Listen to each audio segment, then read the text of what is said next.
We do begin tonight with singer R. Kelly, sentenced to 30 years behind bars after his conviction on racketeering and sex trafficking. A lot of these platforms, they've been holding me back from really going in and exposing what I really want to expose. That's R. Kelly's former cellmate, and he's finally revealing what's really going down with the rapper behind bars. Because if you haven't heard, R. Kelly is going through it. R. Kelly was then removed against his will by guards from the prison and was not allowed to be treated. They're saying that basically this could kill him because of the blood clots and the care that they allege he isn't receiving. We've got all the details and the situation involves some big names. Let's get into it. The murder game fighting for life behind bars. Okay, so R. Kelly is really going through it behind bars and a lot of what's been happening was kept under the radar. That is until June 2025 when his legal team led by attorney Beau Brinley filed what might be one of the most explosive legal motions in recent memory. Filed in Chicago federal court, the motion demanded Kelly's immediate release to home detention, claiming that officials within the Bureau of Prisons alongside members of the Aryan Brotherhood were allegedly involved in a murder plot against him. These are people who seek to kill Mr. Kelly rather than allow the corrupt criminal conduct of those who manufactured his convictions to be exposed. But this wasn't just lawyers making dramatic claims to get their client out of the joint. The motion included a sworn statement from a key witness, someone who claimed first-hand knowledge of the plot to body Kelly. The main character in these allegations is McQuill Glenn Stein, a terminally ill inmate who identified himself as a shot caller in the Aryan Brotherhood. According to a sworn statement from Stein, 3 Bureau of Prisons officials at the Federal Correctional Institution in Butner, North Carolina, offered him freedom in exchange for Kelly's murder. Mr. Stein, in his declaration, said for the reason, and that reason is that Mr. Kelly was about to expose some facts that would be extremely inflammatory and damaging to the Bureau of Prisons and the Department of Justice. And because of that, the Bureau of Prisons instructed Michael Glenn Stein to go to Butner and execute R. Kelly. And Mr. Stein made clear and gave us extraordinary detail when we spoke to Mr. Stein for hours. We didn't use this until we actually went down and met with Mr. Stein, and he told us in extraordinary detail that this isn't the first instance that this happens. All the time, the Aryan Brotherhood has been directed to commit murders and beatings at the behest of prison officials for years. According to Kelly's attorney, Beau Brinley, Stein was told that Kelly was about to expose information that would be extremely inflammatory and damaging to the Bureau of Prisons and the Department of Justice. The solution, according to the allegations, was to have Kelly eliminated before he could spill that tea. But here's what makes this story even more twisted. Stein claims he was offered a very specific deal. They have said that if he does this, he, being a terminal cancer patient, is going to die in the near future. That's a fact. And they've said that he will be transferred and he'll get the opportunity to walk away. And Michael Glenn Stein has a history of escaping from Bureau of Prisons facilities. That's why he spent so long at the ADX Supermax in Florence. And all of a sudden, he was moved to this relatively low-security facility at Butner and put near R. Kelly. That's a fact. According to the allegations, Stein, who's dying from cancer, was told he would be transferred to another facility and given the opportunity to escape, allowing him to die as a free man rather than locked up. Stein has a history of escaping from Bureau of Prisons facilities and had previously been held at the ADX Supermax in Florence, which makes the escape offer particularly believable. But something unexpected happened. Instead of carrying out the alleged murder, Stein claims he had a change of heart. Stein allegedly arrived at Kelly's prison unit in March 2025 and was directed by BOP officials to kill Kelly. But instead of acting on the order, Stein informed Kelly of the plot. According to Kelly's attorney, Stein revealed that this type of arrangement, where prison officials allegedly direct gang members to commit violence, happens all the time, and that the Aryan Brotherhood has been directed to commit murders and beatings at the behest of prison officials for years. If this is real talk, it would represent systematic corruption of the federal prison system that goes way beyond. And the legal fight for R. Kelly isn't over. His lawyers say he didn't speak during the The alleged plot didn't end with Stein's refusal. Kelly's attorneys claimed that in June 2025, they learned of a second Aryan Brotherhood member who was also directed by prison officials to kill both Kelly and Stein, and that discussions have been had about poison in the food hall, about poison in the commissary. Discussions with Mr. Stein have been had about stabbings. These are the kinds of methods that have been discussed. The allegations include specific methods that were allegedly discussed for carrying out the hit, including poisoning Kelly's food in the chow hall or commissary and stabbings. Following the filing of the emergency motion, Kelly's situation allegedly became even more messed up. Kelly was reportedly moved to solitary confinement at FCI Butner, where his legal team claims he is unable to contact his family and is in spider-infested conditions. Kelly's legal team argues that the solitary confinement is retaliation for exposing the alleged murder plot rather than protection. Kelly is allegedly too scared to eat prison meals or use commissary goods, believing they may be poisoned. But the murder plot is just one part of a larger conspiracy that Kelly's legal team alleges. They claim the entire case against Kelly was built on constitutional violations and prosecutorial misconduct. Well, let me say it this way. Since it's not allegedly having evidence. We do have evidence, and one piece of evidence we've already presented in the form of a signed declaration from Keshan Mogadamudi, Robert's former cellmate. He filing about what they're doing to all blacks in America. They violating our human rights. R. Kelly case too. They violating that man's human rights. Larry Hoover, like they violating his human rights. He got another bogus case. Despite the murder plot allegations, Kelly's legal battles in the traditional court system have been largely unsuccessful. The Second U.S. Circuit Court of Appeals upheld Kelly's conviction and 30-year sentence on February 12, 2025, rejecting arguments about inadequate evidence, biased jurors, and improper use of racketeering laws. Kelly's attorney, Jennifer Bonjon, plans to seek U.S. Supreme Court review, citing concerns about prosecutorial overreach. However, the U.S. Supreme Court declined to hear Kelly's appeal of the Chicago conviction in October 2024. Despite the legal battles and alleged threats, Kelly has reportedly remained creatively active while locked up. In a March 2025 podcast interview with Inmate T with AANDP, he claimed to have written 25 albums while in prison. This is where the story takes a serious and unexpected turn. According to newly filed court documents, R. Kelly experienced a frightening medical emergency while in custody. An incident his legal team claims was the direct result of improper medication administered by prison staff. So in the emergency filing,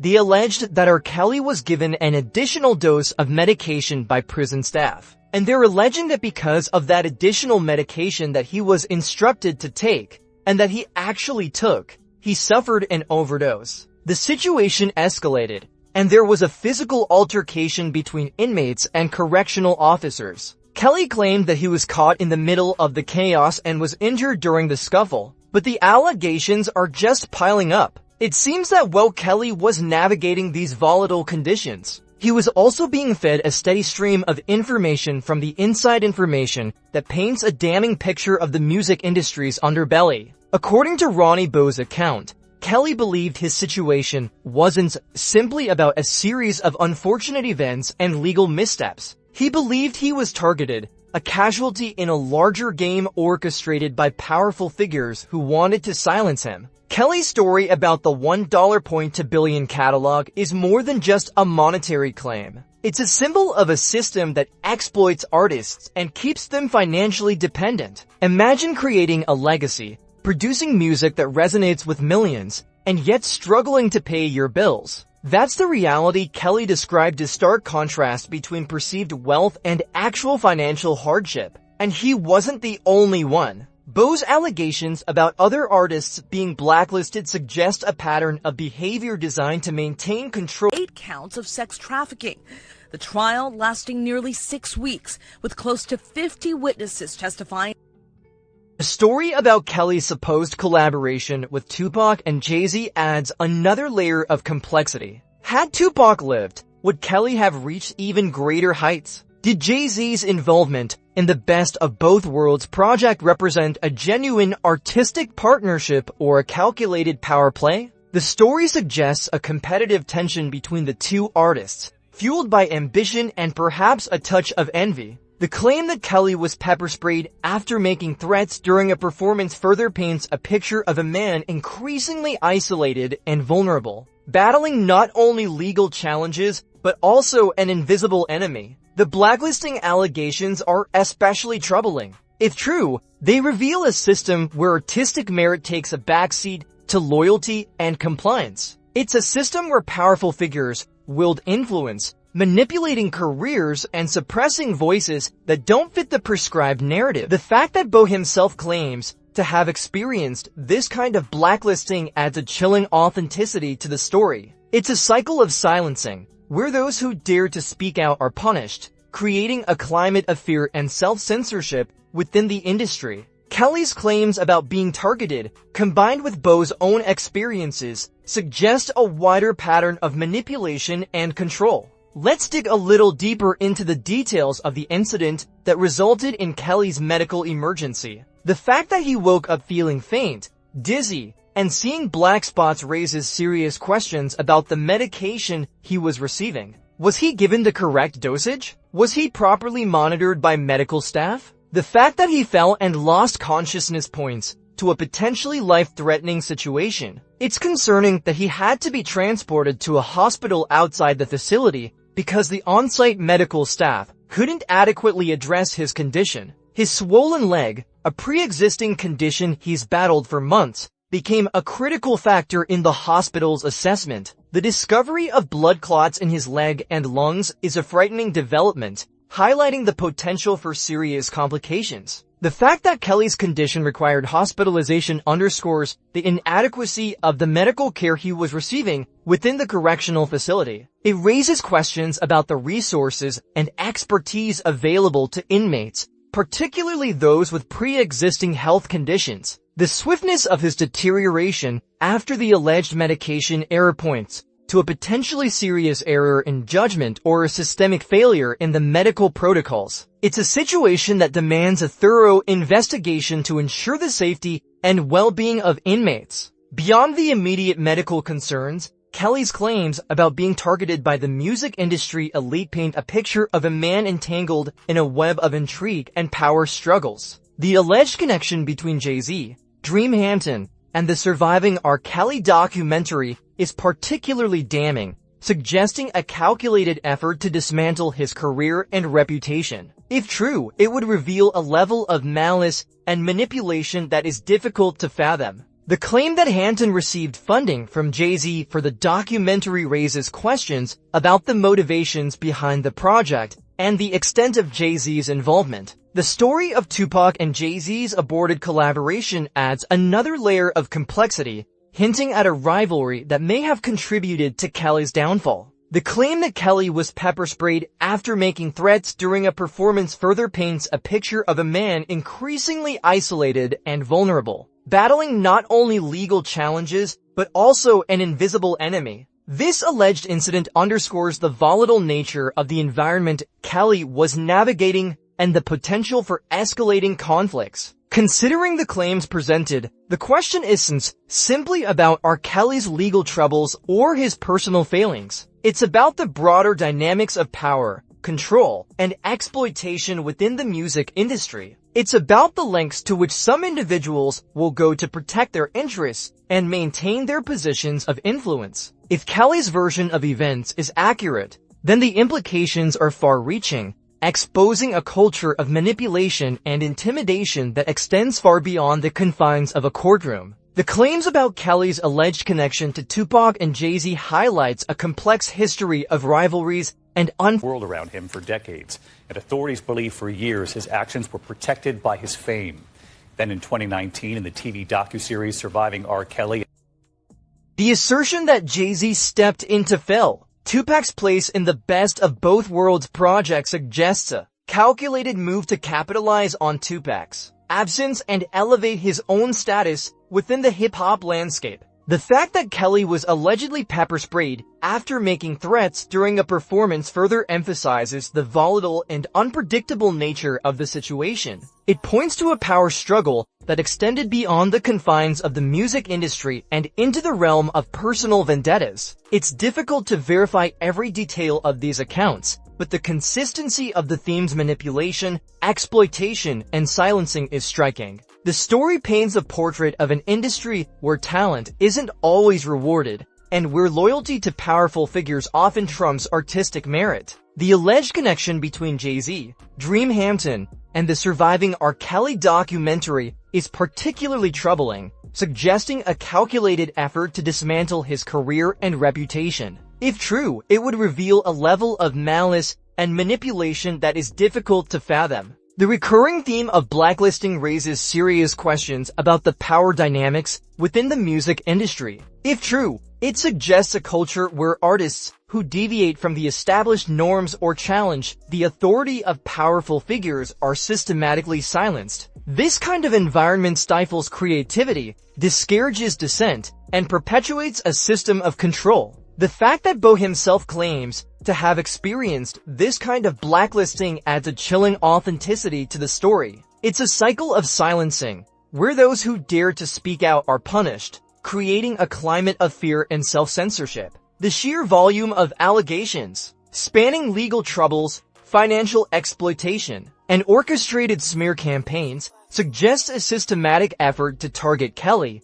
Whether these allegations are entirely accurate remains to be seen, but the sheer consistency of the narrative raises serious questions about the power structures at play within the music industry. The notion of an industry where individuals are targeted and systematically dismantled for challenging established norms is a disturbing one, but it's a possibility that demands further investigation. The allegations point to a world where power and influence reign supreme, and where the pursuit of artistic expression is often secondary to the preservation of established hierarchies. And it's a chilling thought, isn't it? To imagine a man of Kelly's stature, once untouchable, now facing what appears to be a slow, orchestrated demise within the prison system. It makes you wonder who really holds the power in this country, and who's willing to go to any lengths to protect it. The legal fallout alone is staggering. Those initial 30-year sentence in New York, that wasn't just about the crimes themselves,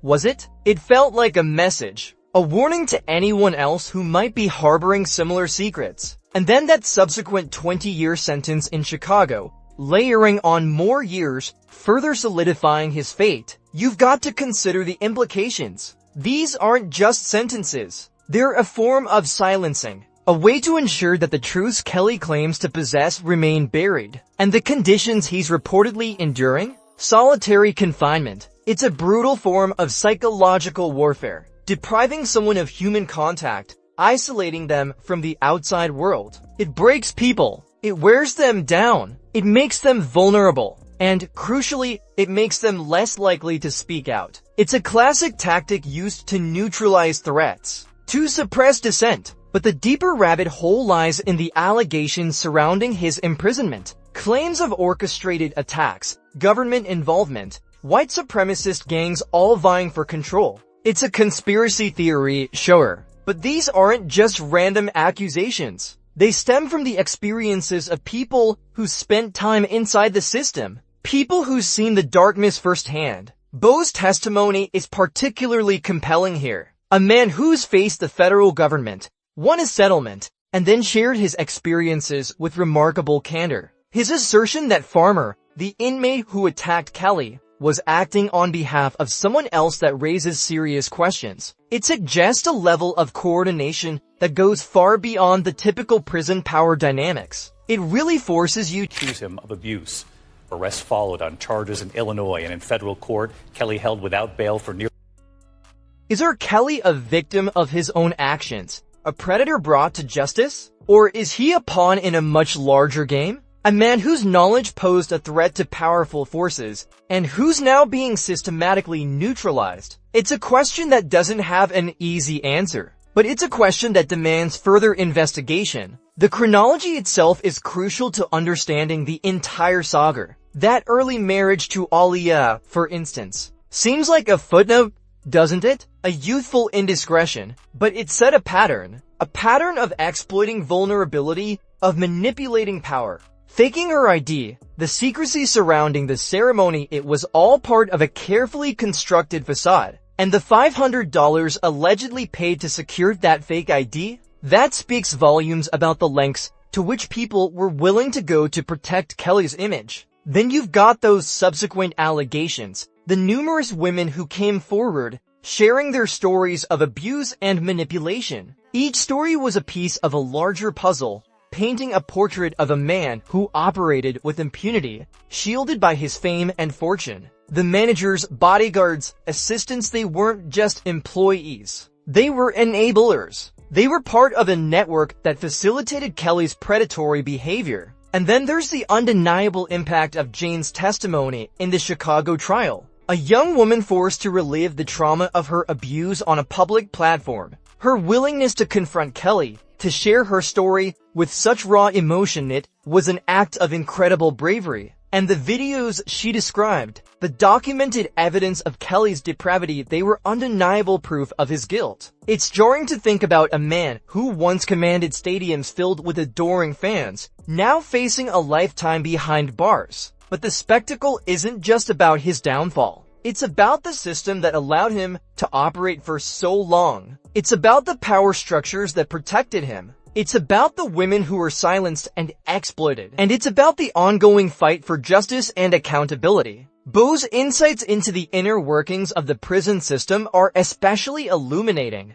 He talks about the hierarchies, the alliances, the unspoken rules. He describes a world where power is everything, and where those who challenge the status quo are quickly silenced. And he paints a picture of Kelly as a man who's become a liability to those who once protected him. The fact that he's in solitary confinement speaks volumes. It's a deliberate attempt to isolate him, to break him down, to prevent him from sharing his secrets. And the allegations of orchestrated attacks, the claims of government involvement, they raise serious questions about the true nature of his imprisonment. It's a disturbing thought, isn't it? To imagine a man of Kelly's stature being targeted in such a calculated manner. It's a reminder that power doesn't always operate above board. Sometimes it operates in the shadows. And sometimes it uses ruthless tactics to maintain its grip on control. The court cases themselves were intricate dances of legal strategy and emotional testimony. Each witness brought a new layer to the narrative, revealing the depth of Kelly's manipulation and the devastating impact it had on his victims. The prosecution built a compelling case, painting a picture of a criminal enterprise operating for decades, shielded by wealth and fame. The defense attempted to discredit the witnesses, to cast doubt on their credibility, but the sheer weight of the evidence was overwhelming. The jury's guilty verdicts were a resounding condemnation of Kelly's actions. But it was only the beginning of the long and arduous journey towards justice for his victims. And now, as Kelly languishes in prison, the questions linger. What secrets does he possess? Who is trying to silence him? And what will ultimately become of him? The answers may never be fully known, but the story of R. Kelly is a cautionary tale, a reminder of the dangers of unchecked power, the importance of holding individuals accountable for their actions, and the enduring need to fight for justice and equality for all. The echoes of his fall will undoubtedly resonate for years to come, a stark reminder of the darkness that can lurk beneath the surface of fame and fortune. His legacy, sadly, is not one of musical innovation, but of exploitation and abuse. And the fight to ensure that his victims find closure and healing is far from over. His legacy, sadly, is not one of musical innovation, but of exploitation and abuse. And the fight to ensure that his victims find closure and